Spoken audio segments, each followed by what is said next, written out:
Hey Tony, it's the first player guy from Nindevil Eggs. I've got a game for you to check out. It's called Pond. James Pond. Super James Pond. Here, give it a try. Alright, thanks, man. You know, I always heard about this game. I was always excited to try it. Never actually had the chance to. I got a question for you, though. If you're stuck in hell, how can you hand me stuff? That is, unless I'm in hell, too. Am I in hell? Really? Oh, shit.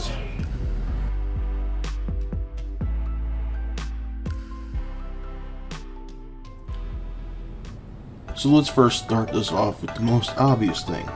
James Pond is obviously a play on James Bond, but here in Super James Pond, he's also got RoboCop-like armor. This game has nothing to do with 007 or RoboCop, but James Pond is a RoboCod, and the menu music is actually a cool spoof on the RoboCop theme. Here, listen. So as far as I can tell, this game takes place in a very huge building with a bunch of doors. Each door leads to a different world, and each door gets unlocked by finishing more and more worlds. You start off in Winter Wonderland, and I know it's a shocker, this is actually a hidden Christmas game. The first world you come to is called Sports Gear World. I wonder why. If for some reason you don't like these trippy, moving backgrounds in this game, well, I got some bad news for you. It is full of them. Apparently James Bond, or rather, James Pond, dropped a couple hits of acid before going off on this adventure. You come to the end of this trippy sports level right into a dumbbell level with some sad golden balls. Well, if my balls were golden, you know what? Never mind, I'm not gonna go there. I don't know if these are trees or ping pong paddles. Hell, maybe they're both.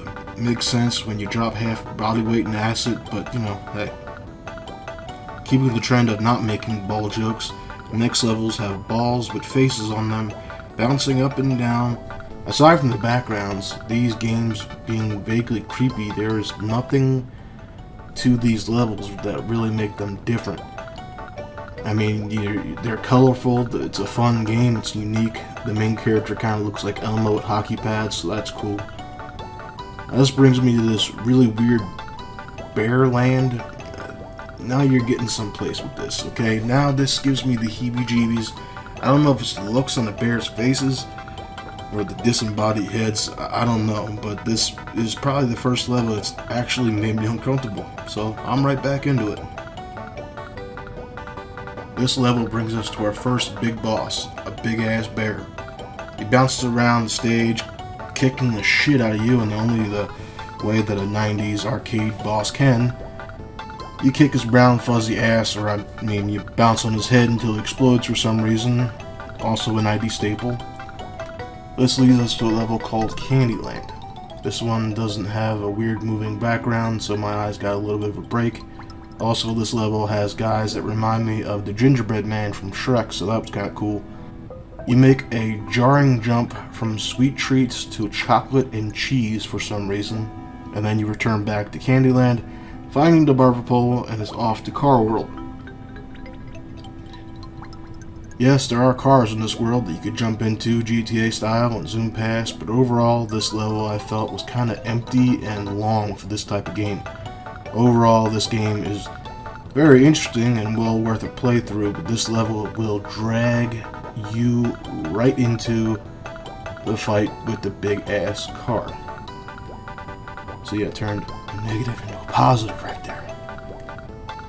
Who also, after being jumped on, just explodes in an awesome 90s arcade way.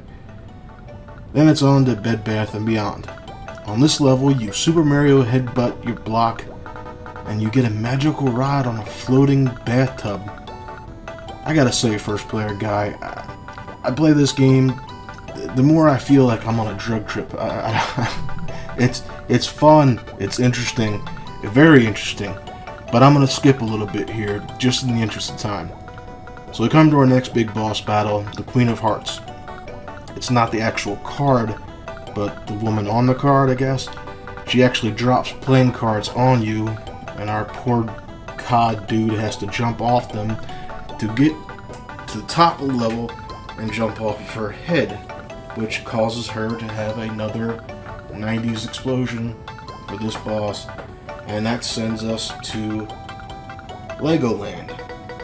Legoland has a quick stop, and you eventually end up in Music World. There's a small bonus stage, and it's off to fight the big fat ballerina in a mirrored and somewhat unique boss battle. I actually found this one to be probably the most interesting one in the entire game. She explodes, and it's off to Circus World. This acid trip is brought to you by the Monopoly Pringles looking guy who stole Abe Lincoln's hat. After flying through this level, you come to the final boss fight at Giant Snowman. After beating Frosty's ass, you follow the scientist drug dealer out the door, and Santa, yes, Santa, drops a big bag of cocaine right on the drug dealer's head. Santa and Robo Elmo jump up and down and exit the screen left, only to hop on Santa's sleigh and blow this pop stand. All this, and all you get, is a well done, the world is safe for a while. Yeah, okay. So, all in all, and by the way, this is still the same video. It's definitely not 2 weeks later after I shaved my beard and took that long to beat the game. But anyway, the game was very interesting, very fun, very different. I highly recommend it, that anybody who likes platformers on the SNES check this game out. And thank you for the first player guy to send me this game through a cell phone portal. But if you guys want to see more of Pat the first player guy, I'll put a link down below in the description to the Nindevil. He does a really fun and unique series on classic NES games where he plays them in reverse alphabetical order in order to get out of Nindevil's hell. But anyway, that's all I have for you guys in this video. Take care, have a good weekend, stay safe, and we'll see you in the next one. Bye.